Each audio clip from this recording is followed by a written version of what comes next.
Hey everyone, welcome back to Reese'S Interviews, Random Fandoms, where I, a prepubescent boy, interview celebrities. Today we're going to interview a guest that is pretty epic. He hid inside a wooden horse Hides inside a wooden horse to get the job done. and ticked off every single Greek god in the Greek pantheon except for Athena. Herrans, the creator of Epic the Musical. Hello. Hello, I love that intro. That's amazing. Thanks. Thank you so much for having me here. Thank you so much for accepting the invite.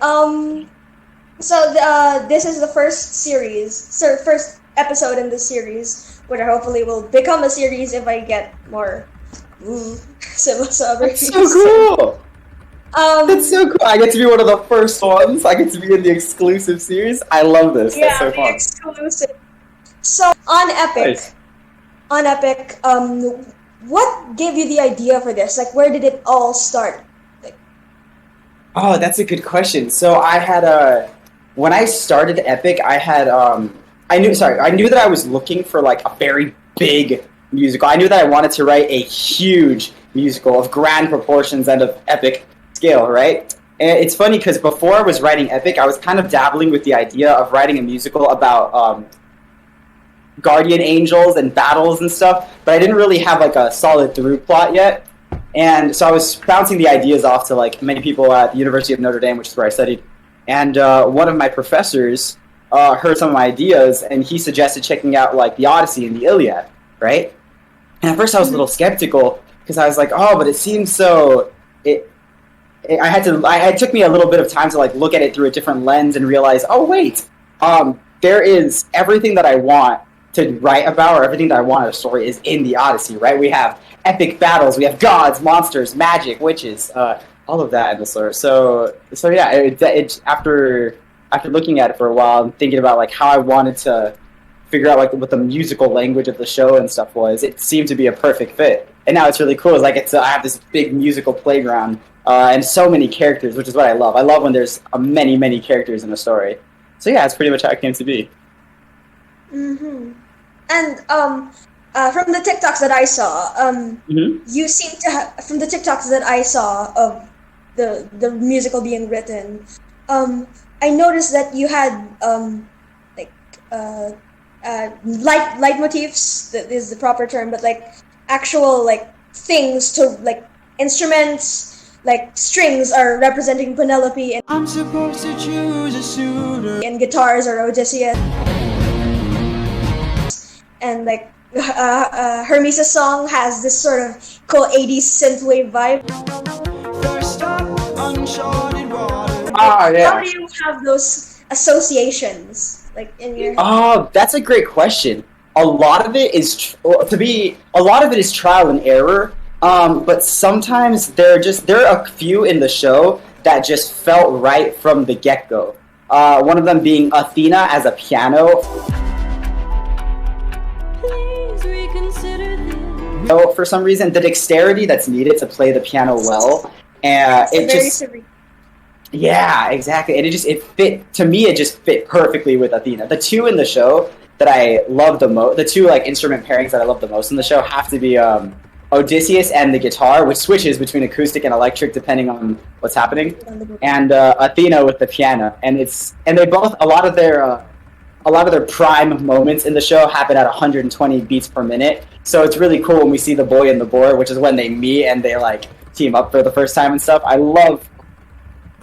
In terms of like the other characters, like Hermes, it's actually a lot of trial and error. Hermes was a really difficult one because I knew that I wanted to incorporate the harp or the lyre in some way, but I had previous drafts of Hermes that were a completely different vibe. But yeah, it's honestly just a lot of trying this, listening to it the next day and being like, oh, this sucks, and then trying it again until eventually it's like, oh, I like this one, you know? So yeah. You know, as a fellow composer, I know that like when you work a lot of times on something and you go at like late at night and then you come back and then you listen to it again, like So isn't that the worst feeling when you wake up the next yes, day and the you're like, worst why did I do that? I spent so much time on this.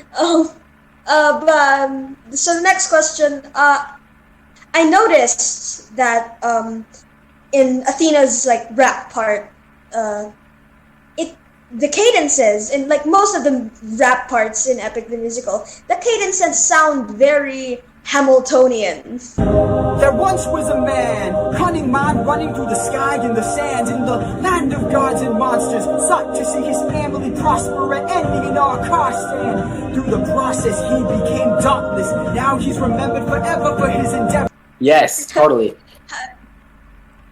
And I noticed on your Instagram you met with the Antegi cast. Yeah. So that was So when I first started writing Epic, I was still figuring out what the musical language of the show was.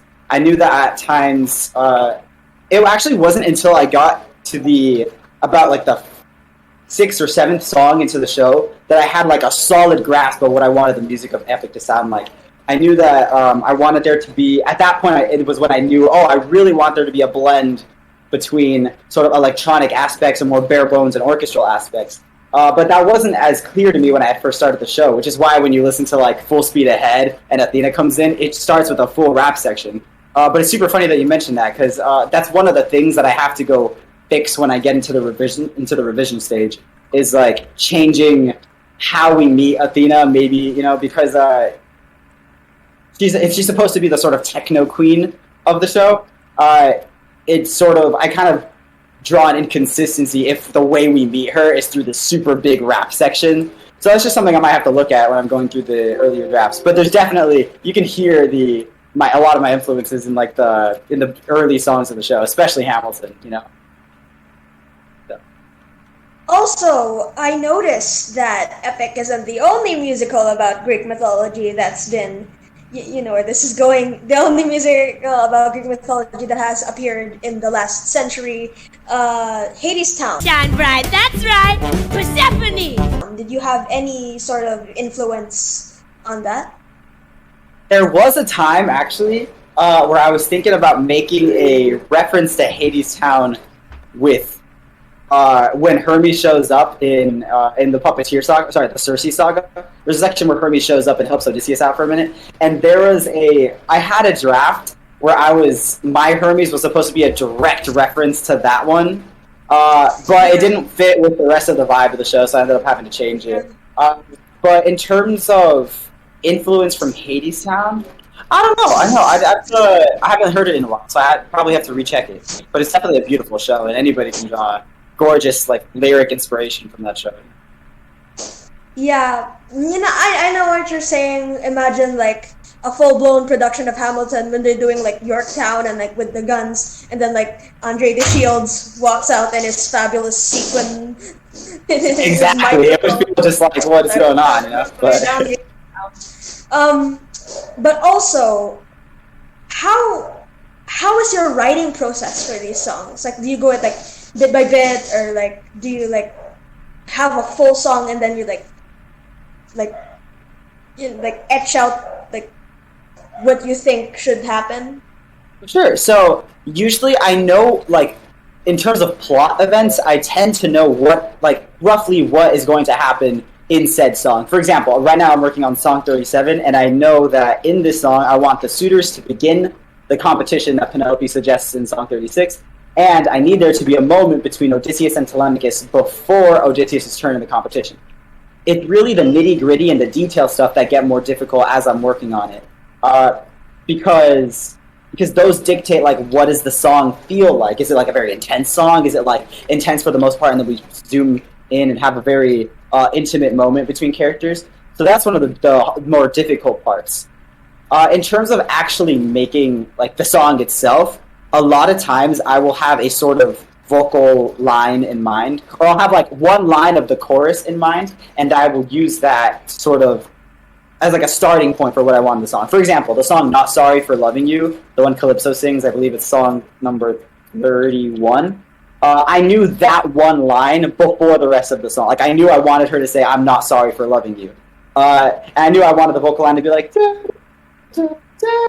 But the rest of it, I was just like, okay, but what is she saying? Like, what's the song really about? How do I keep moving the story forward while also giving this character the moment to be vulnerable to the other characters and to the audience. And it's a lot of trial and error. There are more songs that were cut from Epic. There are way more songs that were cut from Epic than there are songs in Epic, by far. So many songs. So yeah, it's a lot of trial and error. It's a lot of what you said of like writing the song, waking up the next day, being like, and then trying it again until eventually it's like, yeah, I like this. Yeah. So, What was the process and like the casting, right? Because you have lots of auditions. How do you like spend like hours at a time like skimming through? I do actually. So it depends on the character, right? When I was doing, for example, Athena and Circe, a lot of those sections. Let's just start with like Athena, for example. I was writing a lot of the Athena sections while I was still a student at Notre Dame. And Tegan Early, who's a great friend of mine, right now she's voicing she voiced the characters of Athena and Circe. She was super, super helpful and supportive and always down to help me with certain vocals, right? But as we expand into more and more characters, I knew that I wanted the sound textures of the show to be vastly different. I wanted there to be a wide array of different sounds and different voice styles and stuff. And so eventually it seemed like a really good idea to just use... to see if maybe the community of the Epic community on TikTok might be willing to help as well. So that's when I started doing like TikTok auditions as well. And it was really cool because, for example, for the Calypso audition, there were so many different voices all around the world that were trying to audition. And when I heard Wangui's voice, it fits so perfectly, and she has such a gorgeous voice, and she's super cooperative and super helpful all the time, and she's super fun to work with. And yeah, it involves a lot of just like, I take time and I sit down and I listen to as many different auditions of the same song as I can before I get sick of the song. So yeah. I can imagine. Yeah, like right now we're going through Penelope auditions, and it's an awesome position to be in, right? It's super thankful for it because there are so many people who love the song so much, who it seems to resonate with them, that it's really humbling too, you know. But yeah, it's definitely a lot of time just spending listening to different auditions, seeing like, okay, what was the voice style that I had in mind? And sometimes it'll be somebody will have a completely different take, and I like it more than what I originally intended, you know. So yeah, it's a lot of time goes into it. But I know it'll come out really great in the end, which is really what I'm excited. I'm very excited to see what voice ends up being on the Penelope track for this person. And what's also really encouraging is that in the future there's going to be a ton more opportunities for this as well, right? So yeah. On this note, my phone is at 1% and there's no charger. So we're gonna do one round. We're gonna do one round of this game I like to call Guess It. Insert intro here. Guess it. Okay, let's go. I'm going to play a few notes of a song from Epic on the piano, and you're gonna have to guess which song it is. Oh, I love this. Okay, let's do it. Let's do it.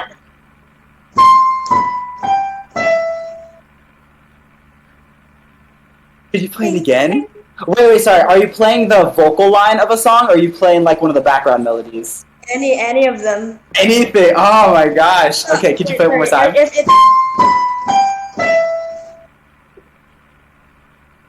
I can't figure it out. Which one is that? It is Calypso song. Oh my gosh.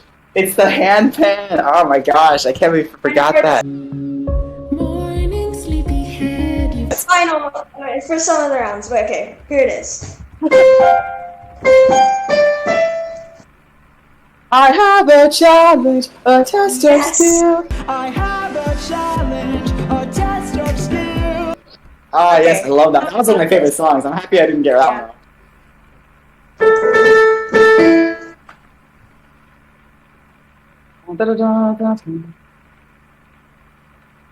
Thank you. Could you play it one more time? Or more accurately to the voice. What kind of sick coward holds back his power while his friends Yes! get devoured? What kind of sick coward holds back his power while his friends get devoured? Okay. Oh my gosh, How Mocha about- does amazing in that.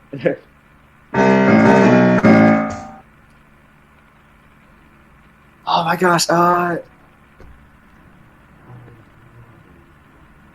you play it one more time? Is it in that same octave or? It's somewhere there. You sound very low for this I'm thinking, I'm guessing it's a Zeus thing? Pride is a damsel in distress. Pride is a damsel in distress. Yes, Yeah. exactly. And for the final round. The final round. Aphrodite.